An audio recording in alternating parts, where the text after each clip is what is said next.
And that's actually essentially clarifying one of the central themes about the way this backlash has happened from TSM and their fans. That's an absolute fucking disgrace, and particularly from Lena and TSM management, which is that they've tried to make it all about us. They're not making it about playing defense for their particular rule. They're all on the offense, trying to kill us and our credibility. So they're suggesting that we only did this for clout, internet fucking clout. By the way, you get downvoted, you dumb fuck, on Reddit if you talk about this shit.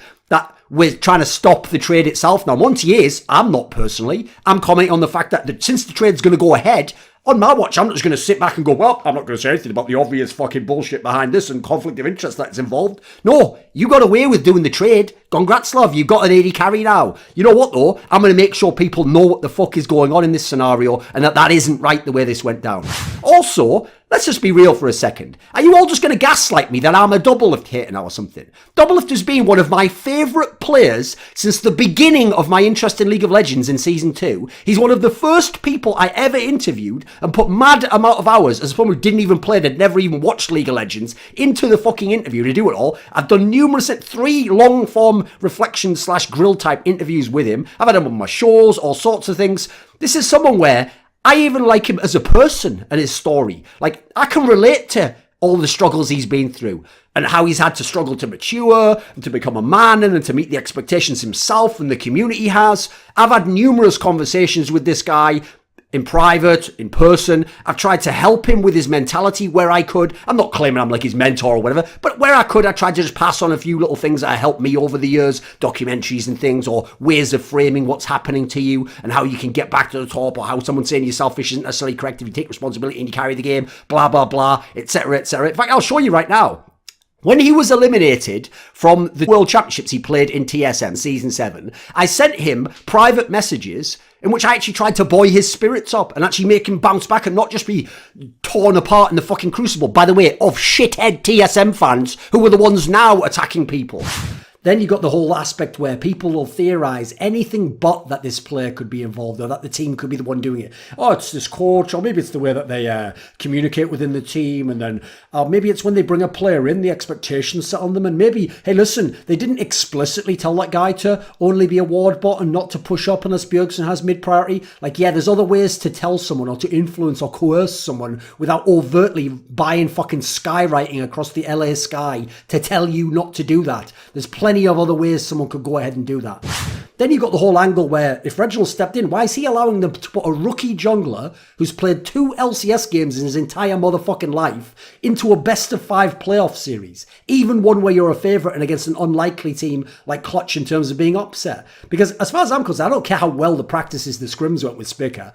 They're almost worthless in the context of he's never played a playoff game in his life. He has no clue what it's going to be like. It's very easy to see how he could get flustered. The moment could be too big for him. He actually seemed like at times he played all right in the series. But even so, it's not a great look. It's not a team that you've got any kind of chemistry with.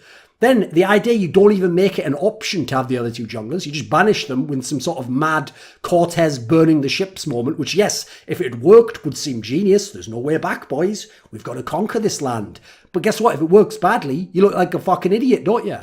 Right, Loco, first of all, since obviously a lot of this episode, TSM Worlds, we could be bagging on them all day long.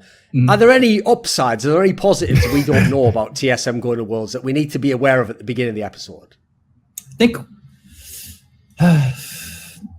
despite everything that went badly in 2015, 2014 was good. We were, I think, always one of the most hardworking teams. Like nowadays, LS posted that stat about like how much solo queue TL players have played versus Fnatic. Like at least when we went to Worlds, like we grinded 24/7, always with solo queue, always with scrim. We were always like super fucking hardworking, from external pressure and from like internal pressure within ourselves to shut up all the haters like that old Ginger and the failed CLG coach that are always like ragging on us. Yeah, you guys were a great motivation. Anytime I wanted to be lazy, I was like, God damn, think of Monty, think of Thorin. I'm like, back to work, boys. Well, to be fair, I mean, you say there, like, you know, to shut up those people. Not a lot of shutting up going on. I mean, to be fair, I don't know if you ever saw this, Sloko, but I did actually make it like a yearly tradition every time the day came along when TSM got eliminated in groups to just be like, just do an obnoxious tweet. And like the best one was the one where it was season 5. All I did was just say, ha ha ha. ha. That was the best. Dude, I remember waking up in the so many morning and seeing that tweet and just like laughing my ass off. Didn't even need any context. Everyone knew what the context was. That's all that mattered. But you know, that is a very weird thing about the difference between, like, if I had to characterize, I realized drawing broad strokes over like 5 seasons of League of Legends doesn't work entirely. Like, all NA teams aren't going to fit this particular stereotype I gave, and all the EU teams. But if I generally draw broad strokes, like, whether it's delusional or not, the top EU teams always really do believe they could actually beat even the Koreans, you know. Like, they don't do it, sure, but they generally do place better, and they really believe that they can be better. Whereas, as you're saying, Loco, I've seen this so many times where, like, it's actually gotten to the point now where people like the TSM players, like Doublelift, it's almost like they don't even want to dare say in an interview that they're going to do well because they're so scared of when they don't do well and, like, the backlash. Whereas, like, that is, unfortunately, a loser mentality. If you're thinking about what's going to happen when you lose the game and trying to mitigate the damage, like, you're never going to be a fucking winner in that way. Like, as you want to call them delusional, people like Soaz actually do think when they go to Worlds, like, why can't we beat these teams? Why not? They will never have a team that even vaguely approaches the level of success and excellence and consistency as that lineup did. Their brand will never be able to accomplish in CSGO what the brand of the team that then left them has gone, where they've gone and formed this Astralis brand. That brand will accomplish more 3 or 4 years down the road in CSGO than this brand does from TSM. They've lost the sticker money that they would have gotten from how incredibly popular those players were and the signatures and all the rest of it. They've lost the branding power of having star players like Cajun B and Device and Dupree, having these big names and having the Danish scene as well as NA fans interacted there. There's all this bullshit that they said about how the manager hadn't been tweeting, etc. You notice that guy hasn't commented much on that because that's not the main reason he was fired, and that's not even a big comment in contention. It's also not even particularly the main job that he should have. Like, anyone saying, oh, well, TSM as an org have been like focused on League of Legends, they didn't have much time and, you know, no manpower to do tweeting.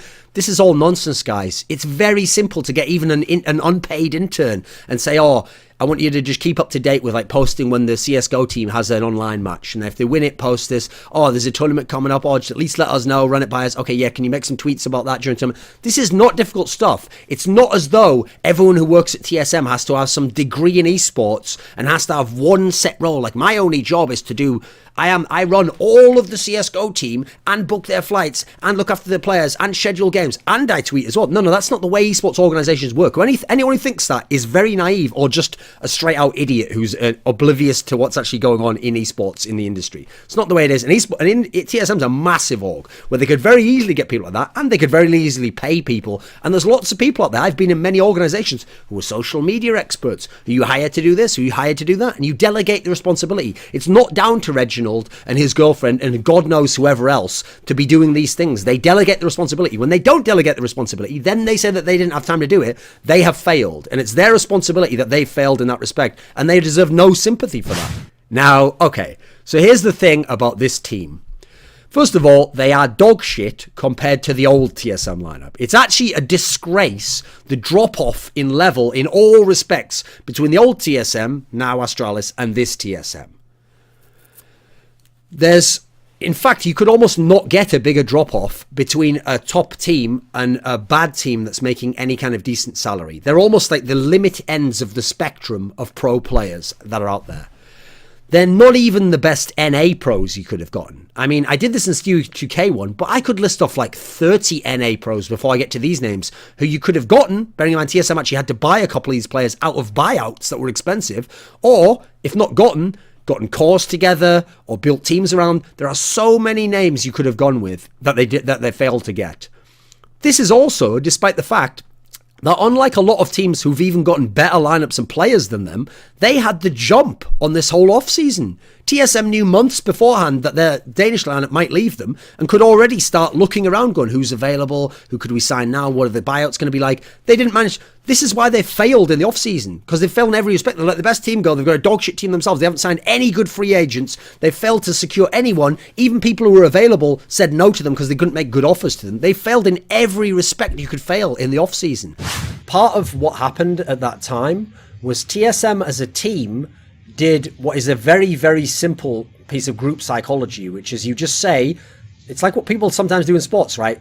This is our group. We are the in-group. Everyone else in the out-group wants to destroy us. They hate us. They're everything we're not. And so we're going to strongly identify as not them, and therefore our loyalty must be overwhelmingly to each other, and we must in fact hate the enemy. They are the enemy. Well, everyone is our enemy. We've seen that play out, too, with other people who were part of TSM at the time. Of course, famously now, Dyrus, after you poked him enough, released that video, and he admitted that he never even watched Summoning Insight at the time.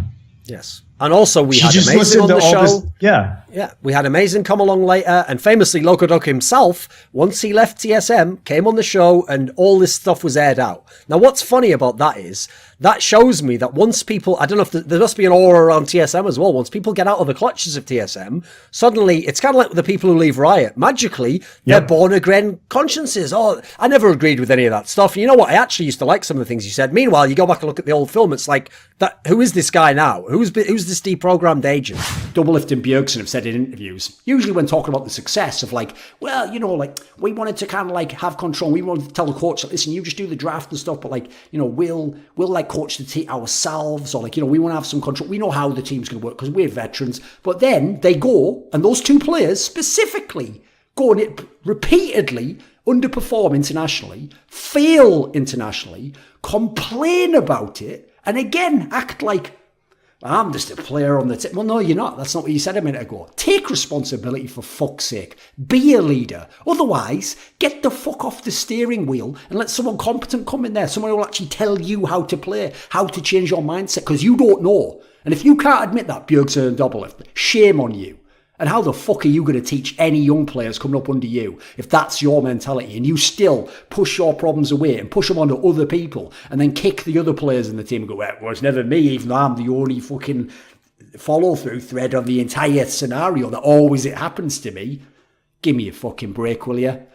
To paraphrase the legendary DMX, I just love when y'all in my Patreon crew give me a bigger piece of cake to chew a hole through. Because obviously, one of the ways I'm able to support myself and make content like I do on this channel is thanks to my Patreon community and the likes of Ahmed Hadjou, Frisky, Matt Pugnatio, Rajcula, Animosity, Jensen Goh, Tobias Bernasconi, Tosh, Tooorin, and always a special thanks goes out to my main man, Jerky's Minion.